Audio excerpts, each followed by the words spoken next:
This is a little continuation on from yesterday when this woman had written to Venerable Children regarding her situation with her family, where her parents raised cattle or something and slaughtered cattle. And I was thinking about this. My brother also has raised cattle, and we've had some conversations about how to care for animals and this and that. And, you know, up in Wisconsin, which is a lot like here, where hunting is quite popular, and it's a different life.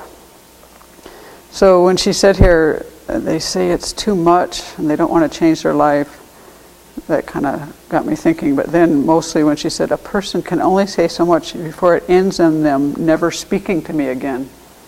And that's where I was thinking, because the situation in something like that is that you're not really going to change the other person's behavior. They're not even probably interested in really talking about it, right?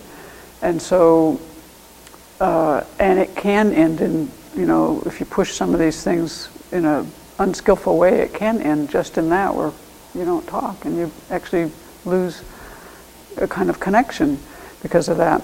And so things can go that way, but so that can make a person feel kind of powerless and angry even, and that kind of leads to that. But there's other options, and this is what I was thinking about while she was speaking. Years ago, Venerable taught the four immeasurables from the Pali tradition, their perspective on them. The four immeasurables are love, compassion, joy, and equanimity. And the way they're taught, usually in the Pali tradition, for myself personally, this is, I find quite useful. And I think there's other ways to go about this, but this is one way to kind of work with those kind of situations and realize that you can't change another person, but doesn't mean there's nothing you can do. And this is what I find in people sometimes, like when we have the Sharing the Dharma Day, and people think, you know, I can't change them, they feel powerless, they get angry, and there's nothing to be done. But actually the case is there's a lot that can be done. It's just all done on your own side, internally. And so these four immeasurables, the way they're taught there, I think are, for me, quite helpful. And the first is, it's because they all have to do with your relationship with that person and how you can stay connected. And so the first one, in terms of how they think about love, it's kind of like maintaining a friendship, having a friendly attitude. Just your basic stance in life with people is one of being friendly. And so, of course, it's more challenging with family and when situations where there's, people are doing things that there's no debate that they're destructive. This one might be, different viewpoints, but something there's no debate, but still there's no change, interest in change, and these situations go on year after year.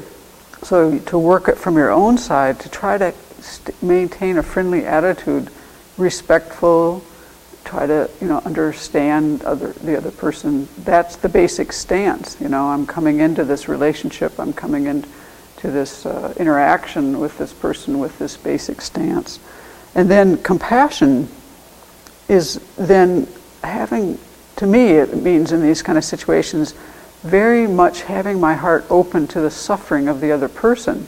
Whereas when I see, like people doing things destructive and you want to help them and you can't help them, you get frustrated, it can easily come to the mind something like, well, I told you. So, you could have that mind of like when they start things start falling apart for them, where their results start coming in, and because they've been doing unwholesome things, they're getting unwholesome results in their life. And I think of this more so, what hits me home more is people who have problems with substances.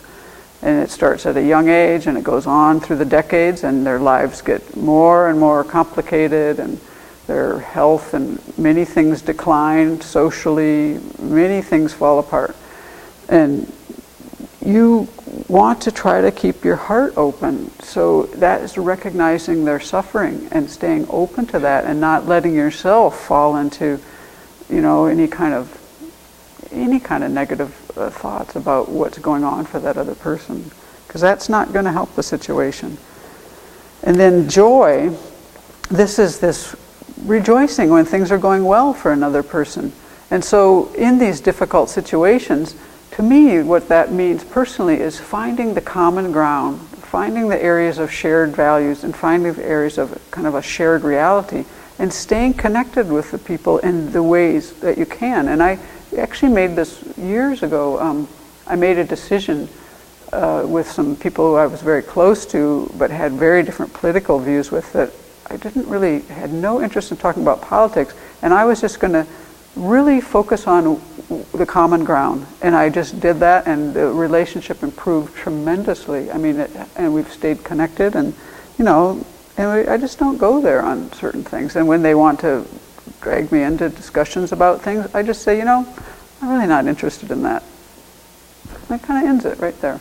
And so it allows me to, from my side, to rejoice and stay connected in the things that are positive that I can, where I can connect, And then the last one, equanimity, which is, this is, a mind that's free of bias, anger, attachment. So, wow, if you could just do that, the whole thing would be taken care of. But the main thing to think about is, in this situation, is, well, okay, we really don't see eye to eye on this, and there's no room for dialogue here. So am I just going to kind of get angry and tromp off and see you later?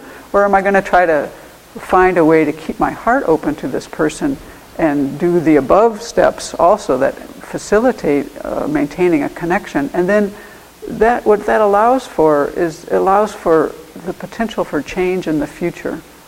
And people are always changing. And in my personal view, it's good to take a long view, like maybe it's not going to be this life even, and I do that for my own sanity, to keep myself in a more wholesome state of mind about these things. So yeah, people can change.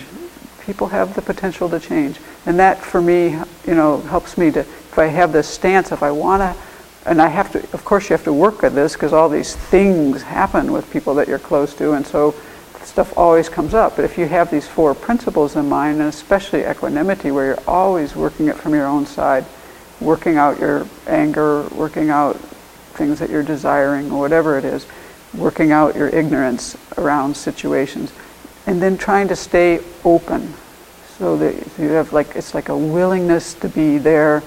It's like what a friend of mine told me once in my work life. There were certain kinds of patients that were difficult to work with, and I actually enjoyed working with them. And what she said is, the thing I notice about you is you always keep the door open.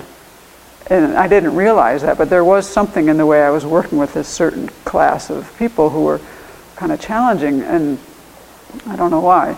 But that's easier in a work situation than it is in a family situation and a personal close things. But that's kind of the idea, is have the door open so that when they get there, they can go through it.